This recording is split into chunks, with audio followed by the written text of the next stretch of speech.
ஓம் முருகா போற்றி. ஓம் சரவண பவ.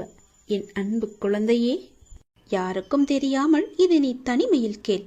உன் வாழ்க்கையில் ஒரு அதிசயம் நடக்கப் போகிறது. என் அன்பு கண்மணி, நான் சொல்லப் போவதை கவனமாக கேள்.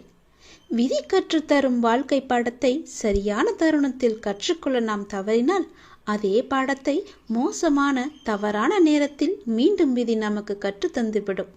அதனால் புரிந்து கொண்டால் வெற்றி, புரியாதவரை பயிற்சி செய்து கொண்டே இருக்க வேண்டும். நாம் வாழும் இந்த உலகில் துன்பமும் துயரமும் எல்லோருக்குமே பொதுவானதுதான். அதை கையாளும் விதம்தான் வேறு வேறு ஆளுக்கு மாறுபடும். சிலர் முறையாக கையாள தெரியாமல் சோர்ந்து தடுமாறி முயலாமல் முடங்கி போய்விடுவார்கள். சிலர் நேரான வழியில் விடாமுயற்சி செய்து நினைத்ததை சாதித்து விடுவார்கள். ஆழ்கடல் அனைவருக்கும் ஒன்றுதான். மூச்சடக்கி மூழ்கினால் முத்துக்கள் கிடைக்கும். வலிமையுடன் வளைந்து வலை வீசினால் மீன்கள் கிடைக்கும். இரண்டையும் செய்ய முன்வராமல் கரையை மட்டும் தொட்டால் கால்கள் மட்டுமே நனைந்து ஈரமாகும். நம்பிக்கை என்பது உங்கள் கையில் இருக்கும் வரை வெற்றி என்பது உங்கள் கைகூடும் தூரத்தில் தான் இருக்கின்றது. எளிதாகவே தொட்டுவிடலாம். உங்களை நிராகரித்த இடத்தில் நிராகரிக்கவே முடியாத அளவிற்கு வளர்வதுதான் உண்மையான வளர்ச்சியின் வெற்றியாகும். சோதனைகளால் மனதை பலப்படுத்த முடியும். தோல்விகளால் முயற்சியை மேம்படுத்த முடியும். வெற்றிகளால் அடக்கத்தை கற்றுக்கொள்ள முடியும். வெற்றியை விட பல சந்தர்ப்பங்களில் முயற்சிகள் மிகவுமே அழகானவை. முடிவே இல்லாத ஒரு வார்த்தை முயற்சி மட்டுமே. கோடி முறை பயிற்சி செய்தாலும் ஒரு முறை முயற்சி செய்தால்தான் பலனை நம்மால் அடைய முடியும். தேடாத போது கிடைப்பதும் தேடும் போது தொலைப்பதும் வாய்ப்புகளை மட்டுமல்ல, உங்களுடைய வாழ்க்கையையும் தான்.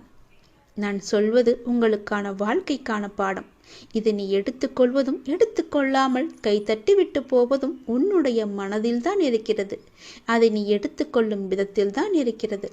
நான் சொல்வதை ஒரு முறைக்கு இருமுறை கேட்டால் உன் வாழ்க்கை நல்லபடியாகவே அமையும். இந்த சிக்கல்களும் இல்லாமல் அதை நகர்த்தி கொண்டு செல்வதற்கான ஒரே வழிகளை தான் நான் இப்போது உனக்கு சொல்லிக் கொண்டிருக்கிறேன். தனியாக நீந்தி கரை சேர கற்றுக்கொண்டால் உங்கள் எதிர்காலத்தை நீங்கள் வளமானதாக மாற்றலாம். தொடர்ந்து செயல்பட்டு கொண்டே இருங்கள். வெற்றி கிடைக்கவில்லையே என்று ஓய்ந்து போய்விடாதீர்கள். ஓய்ந்து போய்விட்டால் உன்னால் எதுவுமே செய்ய முடியாது. முயற்சி செய்து கொண்டே இரு. கண்டிப்பாக வெற்றி கிடைத்தே தீரும். என்ன, கொஞ்சம் நாட்கள் தான் ஆகும். கவலைப்படாதே. கண்டிப்பாக அந்த வெற்றி உனக்காக மட்டுமே இருக்கிறது என்பதை நம்பி நம்பிக்கையோடு துணிச்சலாக இறங்கு. இதை நீ செயல்படுத்தினால் வாழ்க்கையில் முன்னேறலாம். இதுவரை நடந்ததை விட இனி நடக்கப் போவது மாற்றமாக இருக்க போகிறது. நல்ல திருப்பு முனையாக இருக்க போகிறது. உனக்கான ஒரு நல்ல செய்தி காத்து கொண்டு இருக்கிறது. அந்த செய்தி உன்னை வந்து சேர்ந்த பின்பு உன்னுடைய கனவுகள் அனைத்துமே நிறைவேறப் போகிறது. இதுவரை நடந்தது வேறு, இனி நடக்கப் போவது வேறு. ஒரே ஒரு முறை கேள். உன் வாழ்க்கை புதிய கோணத்தில் மாற இருக்கின்றது. அந்த வாழ்க்கை எப்படி இருக்கும் என்று உனக்கு அறிந்து கொள்ள ஆர்வம் இருக்கிறது என்றால் இதை ஒரே ஒரு முறை முழுவதுமாக கேள்.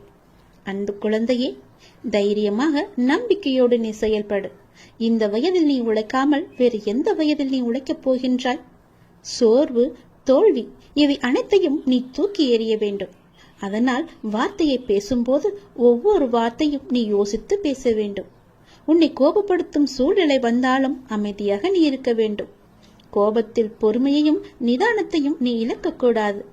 அமைதியாக செல்வது என்பது தோற்பது என்று நீ கருதாதே. தோற்பது முக்கியமில்லை, இறுதியில் யார் நிறைவு பெறுகிறார்கள் என்பதுதான் முக்கியம். உனக்கு பிடிக்காத விஷயங்கள் நடந்தால் அந்த ஒரு நிமிடம் என்னுடைய நாமத்தை உச்சரி. என்னை உன் நினைவில் கொண்டு வா. மற்றவற்றை நான் பார்த்துக் கொள்கிறேன். நீ உன்னில் என்னை பார்க்கும்போது அனைத்துமாய் நான் உனக்கு தெரிவேன். நீ எங்கு பார்த்தாலும் உனக்கு முழுவதுமாகவே என்னுடைய உருவம் மட்டுமே தெரியும். நீ தோல்வி அடைந்தாலும் துவண்டு விடக்கூடாது. உன்னை தூக்கிவிட நான் இருக்கிறேன் என்று நீ நம்ப வேண்டும். என்னையே கதியென வந்த உன்னை எப்போதும் நான் கைவிட மாட்டேன். இப்போதைய சூழ்நிலை உனக்கு சாதகமாக இல்லை. அதனால் இவ்வளவும் நடந்து கொண்டிருக்கிறது. இனி வரும் காலங்களில் உன்னுடைய கைகள் ஓங்கி நிற்கப் போகின்றது. இது என்னுடைய சத்திய வாக்கு. மறந்து விடாதே. இதுவரை நடந்தது வேறு, இனி நடக்கப் போவதை பார்த்து நீயே பிரமிக்க போகிறாய். எனக்காக இப்படி மாற்றிவிட்டாயே என் அப்பா என்று என்னை தேடி நீ ஓடி வரப்போகின்றாய். உன் கஷ்டங்களை தீர்க்க உன் வீடு தேடி நான் வந்து விடுகிறேன். இனி உன் வாழ்க்கையே ஒளிமயமாக மாறப்போகிறது. எல்லாமே உனக்கு வெற்றியாக மாறப்போகிறது. உன்னுடைய வாழ்க்கையில் மகிழ்ச்சி நிலைத்து நிற்கப் போகிறது. நான் உன் வீட்டிற்கு உள்ளே வரலாமா? என்னை அழைத்து செல்வாயா? உன் வாழ்க்கையில் நல்லது நடக்க என்னை உன் வீட்டிற்கு உள்ளே அழைத்து போ. நம்பிக்கையுடையவருக்கு நிச்சயம் என்னுடைய காட்சி உண்டு. எந்த வடிவில் தோன்றி காட்சி தரும் என்பது இறைவனின் தீர்மானமே. நானே தீர்மானித்துக் கொள்கிறேன். காத்திரு, நிச்சயம் உனக்கான காலம் கனிந்து வரும். கவலைப்படாதே. எந்த சூழ்நிலையிலும் கவலை கொள்ளாதே, பயப்படாதே. அப்படிப்பட்ட நிலையில் என்னை மனதார நினைத்தால் மறுகணமே நான் உனக்குள்ளே இருப்பேன். அதை தாங்கும் வழியையும் பிரச்சனைகளையும் எதிர்கொள்ளும் தைரியத்தையும் நான் உனக்கு தருவேன். உன் வாழ்வில் நடக்கும் எந்த செயலும் என் அனுமதியின்றி நடக்காது. உன்னை குறைத்து எடை போட்டவர்கள் இன்று உன் உதவியை நாடி வருவார்கள். மிக விரைவில் உனக்கு ஒரு நல்ல செய்தி காத்து கொண்டிருக்கிறது. அந்த செய்தி வந்த பின்பு உன் கனவுகள் அனைத்துமே நிறைவேறப் போகிறது. பொறுமையாக இரு, சந்தோஷமாக இரு. இனி நடக்கப் போவதை பார். தனிமைகள் கிடைப்பது என்பது அரிதானது. அப்படி தனிமைகள் உனக்கு கிடைத்தால் உங்களை நீங்களே தெரிந்து கொள்ளுங்கள். தவறுகள் நடப்பது அரிதானதுதான். உங்களை நீங்கள் திரித்துக் கொள்வதற்கான ஒரு வாய்ப்பு என்று அதை பயன்படுத்திக் கொள்ளுங்கள். தொடர்ந்து முயற்சிப்பது என்பது எல்லோராலும் முடியாது, ஒரு சிலரை தவிர. அப்படி உங்களுக்கு முயற்சிகள் எடுப்பதற்கு நேரம் அமைந்தால் நிச்சயம் உங்களை முன்னேற்றி செல்ல அது என்று நீங்கள் பயன்படுத்திக் கொள்ளுங்கள். எதிரிகள் கிடைப்பது உங்களை நீங்களே வளர்த்து கொள்ள என்பதற்கு தெரிந்து கொள்ளுங்கள். சூழ்ந்துள்ள துயரங்களையும் சூழ்ச்சிகளையும் எதிர்த்து அதை தகர்க்க செயல்பட்டால் அதற்கு பெயர்தான் உனக்கு உண்டான தைரியம். அது உனக்குள்ளே இருந்துவிட்டால் போதும். அதை மனதில் கொண்டு தைரியமுடைய ஆத்மாவாக எந்த சூழ்நிலையையும் எதிர்கொள்ளும் மன வலிமையும் நம்பிக்கையும் நீ வளர்த்துக்கொள். அதற்காக அந்த தைரியத்துடன் உன்னுள் இருக்கும் கோபம், விரக்தி, ஏமாற்றம் ஆகியவற்றால் உன் மனம் காட்டு தீய எண்ணங்களால் அதன் வழியே செல்லாமல் அதற்கு பிறகு எப்படி நடைபெறும் என்பதை பார்த்து பயந்து அதிலிருந்து நீ விலகிவிடு. அது உன்னை அழைத்துவிடும். நீ யாரையும் பழி வாங்க வேண்டிய அவசியம் இல்லை.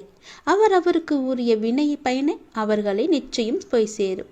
நீ செய்யும் ஒவ்வொரு நல் காரியமும் எனக்கு தெரியாமல் நடக்கக்கூடாது.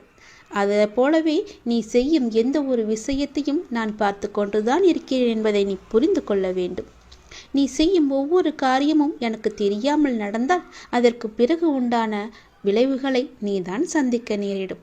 எதையும் பொறுக்க முடியாமல் மனதில் தேவையற்ற கோணல் சிந்தனைகளை எப்போதுமே நீ அசை போட்டு கொண்டே இருக்கின்றாய். உன்னால் உன் லட்சியத்தை பற்றியும் உன் வளர்ச்சியை பற்றியும் நிச்சயம் சிந்திக்க முடியும். கவலைப்பட்டது போதும். இனி உன் வாழ்வில் பல அற்புதங்கள் நிகழ்வதற்கான காலகட்டத்தை நீ நெருங்கிவிட்டாய். அதுவரை சற்று பொறுமையாக இரு. எல்லாமே நல்லதாகவே நடக்கும். பல ஏமாற்றங்களால் நீ மனம் மருந்து கொண்டிருக்கின்றாய். வருந்தாதே. இந்த உலகத்தில் ஏமாறாதவர்கள் என்பது யாருமே இல்லை. ஏதோ ஒரு சூழ்நிலையில் யாரோ ஒருவர் இன்னொருவரை ஏமாற்றி கொண்டுதான் இருக்கின்றார்கள். எல்லாவற்றிற்கும் உனக்கு நிச்சயம் பதில் கிடைக்கும். வரும் ஞாயிறன்று நீ கேட்ட கேள்விகளுக்கு எல்லாம் உனக்கு பதில் கிடைக்கப் போகின்றது. நேர்மையாகவும் உள்ளம் பூர்வமாகவும் இருக்கும் உன்னை ஏமாற்றியதற்கான அந்த தீவினை நிச்சயம் அவர்களை போய் சேரும். அதை பற்றியே உன் மனதில் நினைத்து கொண்டிருக்க வேண்டாம். உன்னுடைய வாழ்க்கையானது ஒளிமயமாக மாறும் நாள் வெகு தொலைவில் இல்லை. இது என் பிள்ளைக்கு நான் கொடுக்கும் மனமார்ந்த சத்தியம், மனமார்ந்த அன்பும் ஆசீர்வாதமும். அதனால் நீ பயப்படாதே.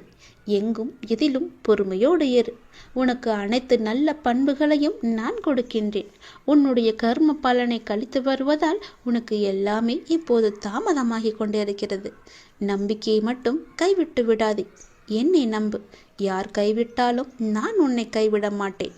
உன் அப்பா மீது உனக்கு நம்பிக்கை இருக்கிறது என்றால் நிச்சயம் உன்னுடைய வாழ்வில் பல நல்லதுகள் நடந்து கொண்டே இருக்கும். நீ எழுதி வைத்துக்கொள். இன்றே நீ எழுதி வைத்துக்கொள். வரும் ஞாயிறன்று உனக்கான பதில் நிச்சயம் கிடைக்கும். உன் கோரிக்கை நிறைவேற்றுவதற்கான முதல் படி இது. தனிமைகள் கிடைப்பது என்பது அரிதானது. அப்படி தனிமைகள் உனக்கு கிடைத்தால் உங்களை நீங்களே தெரிந்து கொள்ளுங்கள். தவறுகள் நடப்பது அரிதானதுதான். உங்களை நீங்கள் திரித்துக் கொள்வதற்கான ஒரு வாய்ப்பு என்று அதை பயன்படுத்திக் கொள்ளுங்கள். தொடர்ந்து முயற்சிப்பது என்பது எல்லோராலும் முடியாது, ஒரு சிலரை தவிர. அப்படி உங்களுக்கு முயற்சிகள் எடுப்பதற்கு நேரம் அமைந்தால் நிச்சயம் உங்களை முன்னேற்றி செல்ல அது என்று நீங்கள் பயன்படுத்திக் கொள்ளுங்கள். எதிரிகள் கிடைப்பது உங்களை நீங்களே வளர்த்து கொள்ள என்பதற்கு தெரிந்து கொள்ளுங்கள். சூழ்ந்துள்ள துயரங்களையும் சூழ்ச்சிகளையும் எதிர்த்து அதை தகர்க்க செயல்பட்டால் அதற்கு பெயர்தான் உனக்கு உண்டான தைரியம். அது உனக்குள்ளே இருந்துவிட்டால் போதும். அதை மனதில் கொண்டு தைரியமுடைய ஆத்மாவாக எந்த சூழ்நிலையையும் எதிர்கொள்ளும் மன வலிமையும் நம்பிக்கையும் நீ வளர்த்துக்கொள். அதற்காக அந்த தைரியத்துடன் உன்னுள் இருக்கும் கோபம், விரக்தி, ஏமாற்றம் ஆகியவற்றால் உன் மனம் காட்டு தீய எண்ணங்களால் அதன் வழியே செல்லாமல் அதற்கு பிறகு எப்படி நடைபெறும் என்பதை பார்த்து பயந்து அதிலிருந்து நீ விலகிவிடு. அது உன்னை அழித்துவிடும். நீ யாரையும் பழி வாங்க வேண்டிய அவசியம் இல்லை. அவருக்கு உரிய வினை பயனை அவர்களை நிச்சயம் போய் சேரும். நீ செய்யும் ஒவ்வொரு நல் காரியமும் எனக்கு தெரியாமல் நடக்கக்கூடாது. அதை போலவே நீ செய்யும் எந்த ஒரு விஷயத்தையும் நான் பார்த்து கொண்டுதான் இருக்கிறேன் என்பதை நீ புரிந்து கொள்ள வேண்டும். நீ செய்யும் ஒவ்வொரு காரியமும் எனக்கு தெரியாமல் நடந்தால் அதற்கு பிறகு உண்டான விளைவுகளை நீதான் சந்திக்க நேரிடும். எதையும் பொறுக்க முடியாமல் மனதில் தேவையற்ற கோணல் சிந்தனைகளை எப்போதுமே நீ அசை போட்டு கொண்டே இருக்கின்றாய். உன்னால் உன் லட்சியத்தை பற்றியும் உன் வளர்ச்சியை பற்றியும் நிச்சயம் சிந்திக்க முடியும். கவலைப்பட்டது போதும். இனி உன் வாழ்வில் பல அற்புதங்கள் நிகழ்வதற்கான காலகட்டத்தை நீ நெருங்கிவிட்டாய். அதுவரை சற்று பொறுமையாக இரு. எல்லாமே நல்லதாகவே நடக்கும். பல ஏமாற்றங்களால் நீ மனம் மருந்து கொண்டிருக்கின்றாய். வருந்தாதே. இந்த உலகத்தில் ஏமாறாதவர்கள் என்பது யாருமே இல்லை. ஏதோ ஒரு சூழ்நிலையில் யாரோ ஒருவர் இன்னொருவரை ஏமாற்றிக் கொண்டுதான் இருக்கின்றார்கள்.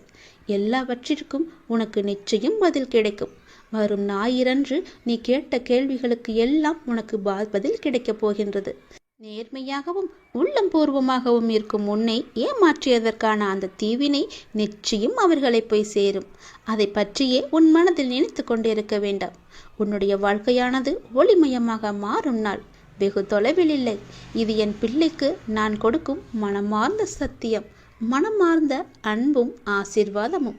அதனால் நீ பயப்படாதே. எங்கும் எதிலும் பொறுமையோடு இரு. உனக்கு அனைத்து நல்ல பண்புகளையும் நான் கொடுக்கின்றேன். உன்னுடைய கர்ம பலனை கழித்து வருவதால் உனக்கு எல்லாமே இப்போது தாமதமாகி கொண்டிருக்கிறது. நம்பிக்கையை மட்டும் கைவிட்டு விடாதே. என்னை நம்பு. யார் கைவிட்டாலும் நான் உன்னை கைவிட மாட்டேன்.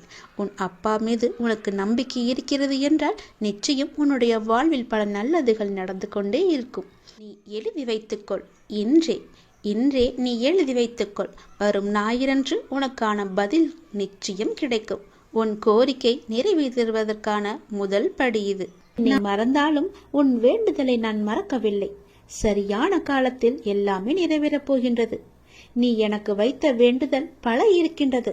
அதில் முதல் வேண்டுதல் இப்போது பலிக்கப் போகிறது. அவசரப்பட்டு நீ தொலைத்து விடாதே. பிறகு நீதான் வருத்தமடைவாய். அவசரப்பட்டு இதை கேட்காமல் போனால் உனக்குத்தான் நஷ்டம். நாம் பிறரை எந்த அளவுக்கு மதிக்கின்றோமோ அதே அளவு நமக்கு உரிய மரியாதை பிறரிடம் இருந்து தானாகவே கிடைக்கின்றது. நல்லவர்கள் தம்மை உலகிற்கு ஏற்றபடி மாற்றிக்கொள்கின்றார்கள். ஒரு சிலர் இந்த உலகத்தை மாற்ற நினைத்து தன்னுடைய மன நிம்மதியை இழக்கின்றார்கள். உபயோகமற்ற எண்ணங்களை அகற்றி நாம் நினைப்பது நடக்கும் என்ற உறுதியான எண்ணத்தை மனதில் நிரப்பினால் நமக்கு நிச்சயம் மகிழ்ச்சி கிடைக்கும். நினைப்பதை என்னிடம் நீங்கள் சொல்லுங்கள். என்னிடம் சொல்வதை நீங்கள் செய்யுங்கள். மகிழ்ச்சி தானாகவே உருவாகும். முதலில் நல்ல மனிதராக வாழ பழகு. ஊக்கத்துடன் உழைத்துக்கொள். பொன், பொருள், புகழ், செல்வம் எல்லாம் உங்களை தேடி தானாக வந்து சேரும். இறைவனானவன் யாரையும் வீணாக படைக்கவில்லை. ஒவ்வொருவருக்கும் ஒவ்வொரு ஆற்றல் வைத்து படைத்திருக்கின்றார். உணர்ந்தவர் வாழ்வில் பிரகாசமாக இருக்கிறார். உணராதவரோ வாழ்க்கையை வீணடித்து விடுகின்றனர். நீங்கள் வெற்றியாளராக விரும்பினால் யாரும் உங்களை நம்பாத தருணத்தில் நீங்கள் உங்களை நம்ப வேண்டும். வாழ்க்கை முழுவதும் நிம்மதியை தேடி அலைவதிலேயே நிம்மதியை இழக்கின்றான் மனிதன். அதை நீங்கள் புரிந்து கொள்ளுங்கள். உடல் நோய் வந்தால் மருந்தால் குணப்படுத்தி விடலாம். மனநோய் வர அனுமதிக்கவே கூடாது. அது மிகவுமே கொடூரமானது. கவலை, துன்பம் வெறுப்பால் மனம் வாடா வழிவிட்டால் வாழ்க்கையே வீணாகிவிடும். சோகங்களுக்கு சோக சூழல்களுக்கு தரப்படும் பெரும் மகிழ்ச்சியும் முக்கியத்துவமும் மகிழ்ச்சியான சூழலுக்கும் தரப்படுவது இல்லை. இரண்டுமே நிலை இல்லாதது என்பதை மட்டும் நினைவில் நிறுத்திக்கொள். தேவைக்காக பொய்யாக பழகும் உலகில் வாழ்ந்து கொண்டிருக்கின்றோம் நாம். மெய்யான உண்மையான மனிதர்களும் இதற்காகத்தான் இருக்க செய்கிறார்கள். நாம் தான் அவர்களை அறிந்து கொண்டு விலக்கி வைக்க வேண்டும். சில துன்பங்களை வெளியே சொல்லாதே. ஒரு கட்டத்தில் நீங்கள் அதிலிருந்து மீண்டு விடுவீர்கள். ஆனால் அவர்கள் நினைவு படுத்திக் கொண்டே இருப்பார்கள். அமைதி பொறுமையுடன் எல்லாவற்றையுமே கடக்க வேண்டும். அவர்கள் உன்னை விட்டு விலகாத வரை நீ அவர்களை விட்டு விலகிவிடு. அதுதான் உனக்கும் நல்லது, உன்னுடைய வேண்டுதலுக்கும் நல்லது, உன்னுடைய வாழ்க்கைக்கும் நல்லது. நீ எனக்கு வைத்த ஒருபோதும் யாரிடமும் உன்னை பற்றி நீ விளக்கம் கேட்காதே. ஏனென்றால் உங்களை நேசிக்கும் ஒருவருக்கு அது தேவைப்படுவதில்லை. உங்களை வெறுக்கும் ஒருவர் அதை நம்ப போவதும் கிடையாது. அன்பு மகனே, நீ என்று என்னை தேடி என் அருகில் வந்தாயோ அன்றே நீ வாழ்க்கையில் ஜெயித்து விட்டாய். உன்னுடைய பல வேண்டுதல்களில் ஒரு வேண்டுதலை இன்னும் சற்று நாட்களில் உனக்கு நிறைவேற்றி தரப்போகின்றேன். அந்த முதல் வேண்டுதல் பலிக்கப் போகின்றது. நிச்சயம் நடக்கும். அவசரப்படாமல் பொறுமையாக இரு. நஷ்டம் ஏற்படாத வண்ணம் நான் அதை பார்த்து சரி செய்து உன் கைகளில் ஒப்படைக்கின்றேன். முருகனை கும்பிட்டும் துன்பங்கள் தொடர்கிறது என்று நீ கவலைப்படாதே. என்னுடைய கணக்கு வேறு. நான் வைத்திருக்கும் கணக்கு உனக்கானது. அப்பொழுது நீ யாரும் எட்ட முடியாத உச்ச நிலையை அடைவாய். இது சத்தியம், என் மீது சத்தியம். உனக்குள் நேர்மறை எண்ணங்கள் குறைந்து எதிர்மறை எண்ணங்கள் நிறைந்துள்ளதால் நீ முடிவெடுக்க மற்றும் செயல்பட அச்சப்பட்டு கொண்டிருக்கின்றாய். நான் உனக்கு துணையாக இருக்கும் என்று எப்படி தைரியமாக முன்பு முன்னேறுவாயோ இப்போதும் அது போன்று நீ முன்னேறி செல்ல முயற்சி செய். பற்றிலிருந்து வெளிவந்து பற்றற்று நீ செயல்படு. அப்போது எது உனக்கு நன்மையோ அதை உனக்கு நான் கிடைக்கச் செய்கின்றேன். என் மீது உனக்கு நம்பிக்கை இருந்தால் நீ வாழ்வில் வரும் சிறு சிறு சறுக்களை கண்டு அச்சமின்றி உன்னுடைய லட்சியம் எதுவோ அதை நோக்கி நீ நடப்போட முயற்சி செய். நிச்சயம் நல்லது நடக்கும். என்னை எப்படியாவது இன்று வந்து தொட்டுவிடு. 10 மடங்கு அதிர்ஷ்டம் உன்னை தேடி வரப்போகிறது. தவற விட்டு விடாதே. பிறகு நீதான் வருத்தப்படுவாய். நான் சொல்வது புரிகிறதா? என்னை கும்பிட்டும் உனக்கு துன்பங்கள் தொடர்கிறது என்ற கவலையெல்லாம் இனி உனக்கு வேண்டாம். என்னுடைய கணக்கு வேறு. எனக்கு கணக்கு வைத்திருப்பவர் நான் அல்லவா? அப்பொழுது நீ யாரும் எட்ட முடியாத உச்சநிலையை நிச்சயம் அடைவாய். உன்னுடைய கணக்கை நான் எழுதி வைத்து விட்டேன். நன்மைகள் அவ்வப்போது இடைவெளி விட்டு நடக்கும். உனக்கு சில நாட்கள் உனக்கு நன்மையாக இருக்கவில்லை என்றும் மனதில் பாரம் குறையவில்லை என்றும் என்னிடம் முறையிட்டாய் அல்லவா? அது மாறப்போகிறது. உன் முகத்தில் புன்னகை தாண்டவமாடப் போகிறது. நீ மீண்டும் புத்துயிர் பெற்றது போல எழுந்து வரப்போகின்றாய். அடுத்தடுத்து மீண்டும் எல்லா நன்மையாகவே நடக்கப் போகின்றது. ஆனாலும் நீ என் நாமத்தை கூறி ஜெபம் செய்து கொண்டே இரு. இடைவிடாது தொடர்ந்து கொண்டே இரு. அது உன்னுடைய நன்மையான நாட்களை அதிகரிக்கச் செய்யும். உன்னுடைய துக்க நாட்களை குறைக்கச் செய்யும். நான் சொல்வது புரிகிறதா? எல்லா நன்மைகளுமே உன்னை தேடி வந்து கொண்டிருக்கிறது. எதை பற்றியும் இனி கவலைப்பட வேண்டிய அவசியமில்லை. நீயோ ஒரு குழப்பத்திலிருந்து உன்னுடைய மனமானது வெளிவருகின்றது. மீண்டும் வேறொரு குழப்பத்தில் சென்று மாட்டிக்கொள்கிறது. இது எதனால் என்று யோசித்து பார்த்தாயா? இது எல்லாமே நீதான் காரணம். வாழ்க்கையில் நிகழ்வுகள் தொடர் சங்கிலியாக நிகழ்ந்து கொண்டே இருக்கும். என்னை நம்பி இருக்கும் உன்னை ஒவ்வொரு பிரச்சனைகளிலிருந்தும் நான் அடுத்தடுத்து விடுவித்துக் கொண்டுதான் வருகின்றேன். ஆனால் நீதான் அதை உள்மனதாக ஏற்றுக்கொள்ள முடியாமல் தவித்துக் கொண்டிருக்கின்றாய். இன்னும் என் பிரச்சனை முடியவில்லை என்ற கோணத்திலேயே நீ என்னை பார்த்து கொண்டிருக்கின்றாய். உன் மனம் ஒன்றிலிருந்து மற்றொன்றை கண்டு குழம்பி தவித்து போகின்றது. இதுவும் சரியாகும். விரைவாகவே எல்லாமே சரியாகும். நான் உனக்கு துணை இருக்கிறேன். கவலைப்படாதே. எல்லாம் நல்லதாக நடக்க நான் உனக்கு ஆசிகள் வழங்குகின்றேன். இன்று என்னை எப்படியாவது வந்து பார்த்துவிடு அல்லது தொட்டுவிடு. 10 மடங்கு அதிர்ஷ்டம் உன்னை தேடி வந்து கொண்டிருக்கிறது. தவறவிட்டு பிறகு வருத்தப்படக்கூடாது.